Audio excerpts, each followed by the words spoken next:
आज आपण मस्त झटपट असे नाश्त्यासाठी कटलेट बनवणार आहोत. आपल्या घरात जे काही साहित्य असेल त्यापासून आपण कटलेट मस्त करणार आहोत. नेहमी नेहमी भाजी चपाती वगैरे खाऊन कंटाळा येतो. तर इथे मी वाटाणा घेतलेला आहे, ओला वाटाणा आहे.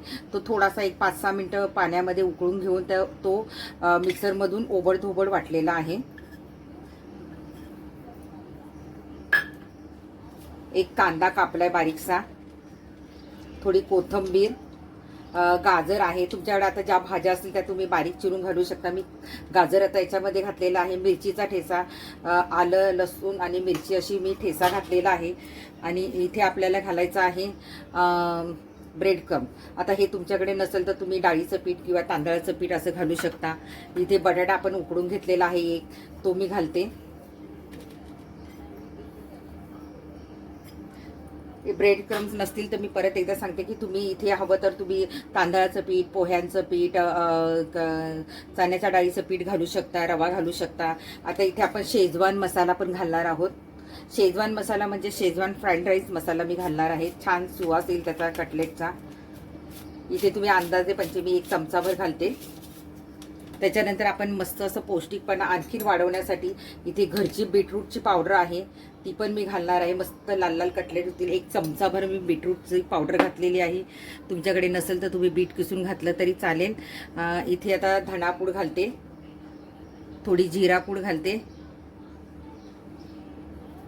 गरम मसाला, आणि इथे तुम्हाला चाट मसाला वगैरे घालायचा असेल तर घालू शकता. आणखीन भाज्या तुम्ही कोबी वगैरे, आणखीन काही सिमला मिरची वगैरे घालायचं तर घालू शकता. चवीनुसार मीठ. आणि आता हे सगळं आपल्याला एकत्र मिक्स करायचं आहे. अगदी करायला सोपे आहेत. हे बघा, आता हे सगळं आपण मिक्स करून घ्यायचं. पाणी वगैरे काही वापरायचं नाहीये. हे मिक्स झालेलं आहे. थोडंसं आपण कुरकुरीतपणा येण्यासाठी तांदळाचं पीठ घालतोय. तुम्ही हवं तर चण्याच्या डाळीचं पीठ घातलं तरी चालेल. आणि परत हे सगळं आपलं एकजीव करायचं आहे. आता छान मी मळून घेतलेलं आहे.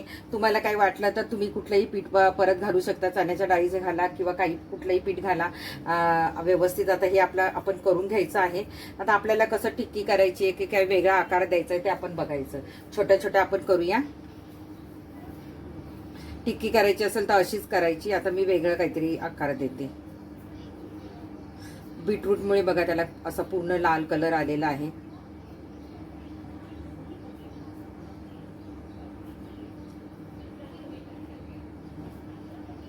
म्हणजे ते दिसायला पण छान दिसतात. आता काय करायचंय, एक सुरी किंवा काहीतरी घ्यायचं आणि इथे असं मध्ये होल पाडायचा. तर अशी मी तेल लावलंय, थोडंसं असा होल पाडून घ्यायचा आणि फिशचा आकार द्यायचा आहे. बघा, मी इथे जरा सुरीने असं जरा होल करून घेतलाय.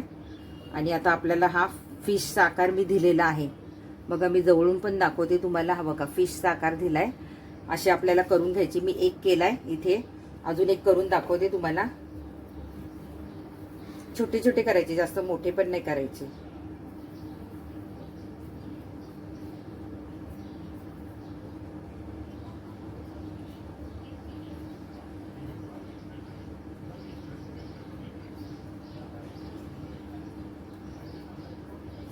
आता हे तुम्ही रव्यात वगैरे घोळवून घेतले तरी चालतील. बघा, आता इथे मी परत सुरीनी ह्या माझ्याकडे आहे त्याच्याने मी आकार देते. परत मध्ये गोल पाडते. हे बघा, इथे पाडते गोल. हे बघा, काही नाही तर टिक्की बनवा. हे बघा, आपले 2-2 फिश झालेले आहेत. आता असेच मी सगळे करून घेते. माझ्या हातात दिसत नसेल तर मी परत एकदा दाखवते. हे बघा, जवळून दाखवते. मी असा फिशचा आकार दिलेला आहे. आता आपण हे तळून घ्यायचे आहेत. मी काय केलं, कॉर्नफ्लॉवरचं थोडंसं पाणी केलेलं आहे. ते किंचित मीठ घातलं आणि पाणी केलंय. आणि इथे आपला ब्रेड क्रम्बचा चुरा आहे, त्याच्यात घोळवायचा आहे. आणि इथे तवा तापत ठेवलेला आहे. थोडंसं तेल घातलं मी, जास्त नाहीये, जास्त तेल घातलेलं नाही. हे बघा, हे असं मी जरा ह्याच्यामध्ये बुडवून घेते. आणि नंतर कॉर्नफ्लॉवर आपलं ह्याच्यामध्ये ब्रेड क्रम्बमध्ये थोडं घोळवते. आता इथे तुमच्याकडे ब्रेड क्रम्ब नसेल तर तुम्ही ह्याच्यामध्ये रव्यामध्ये पण करू शकता. हे बघा, आणि कमीत कमी तेलामध्ये आपण करतोय.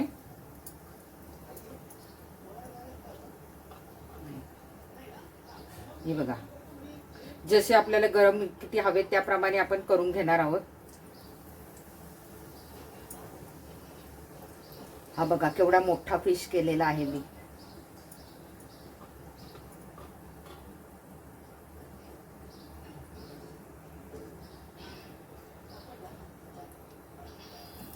आपण इथे लावते.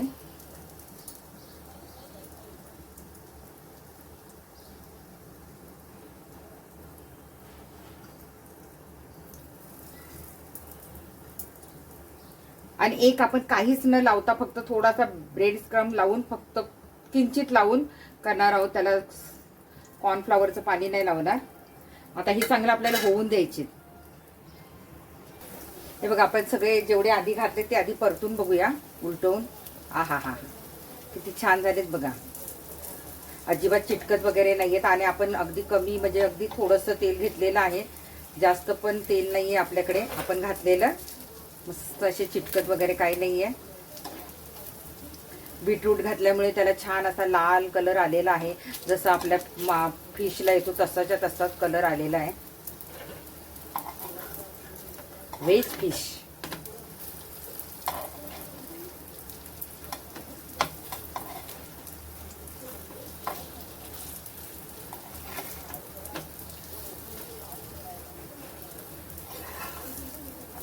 हे बघा, आणि याला आपण कुठं कॉर्नफ्लॉवर वगैरे नव्हती लावली तरी पण तो चिटकत नाहीये. छान झालाय. आता हे अशीच आपण बारीक गॅसवर होऊन देऊया फिश. बघा आपले फिश छान झालेले आहे. अजिबात तेल वगैरे जास्त लागलेलं नाही. पटकन होणारे झटपट आपले व्हेज फिश तयार झालेले आहे. करायला सोपे आहे. मी तुम्हाला जवळून पण दाखवते. बघा किती छान झालेले आहेत. हे बघा, वाटतायत ना फिश आहेत ते व्हेज फिश. आता मी गॅस बंद करते. छान झालेले आहेत कुरकुरीत आपले मस्त. आणि थोडं थंड होऊन देते. तुम्हाला मी एक जवळून पण दाखवते कसं झालाय तो. हा बघा, पडला,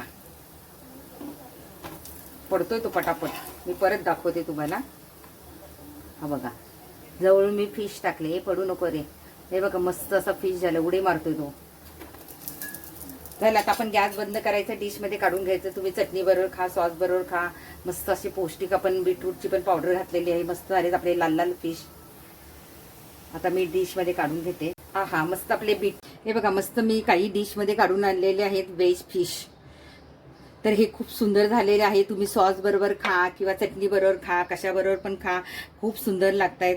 तर मी एक खाऊन पण दाखवते. इथे मी एक काढून ठेवला होता, तो मी खाऊन दाखवते. बघा किती सुंदर आहे.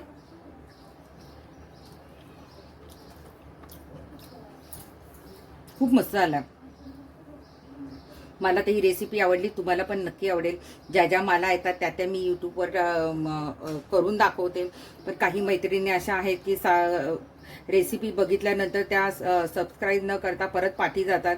सबस्क्राईब केलेलं असतं तरी पण त्या परत डिलीट होतात. आणि परत रेसिपी आली की परत त्या सबस्क्राईब करतात. तेवढी बघून झाली की परत त्या डिलीट होतात. असं करू नका. माझ्याकडे ज्या ज्या रेसिपी आहेत, ज्या ज्या मला येतात त्या मी तुमच्यापर्यंत पोहोचवणार आहे. साध्या सोप्या पटकन होणाऱ्या. तर नक्की. आणि आता बघताय काय, घ्या रेसिपी करायला. आणि तुम्ही कसे कटलेट करता ते पण मला सांगा. Bye bye.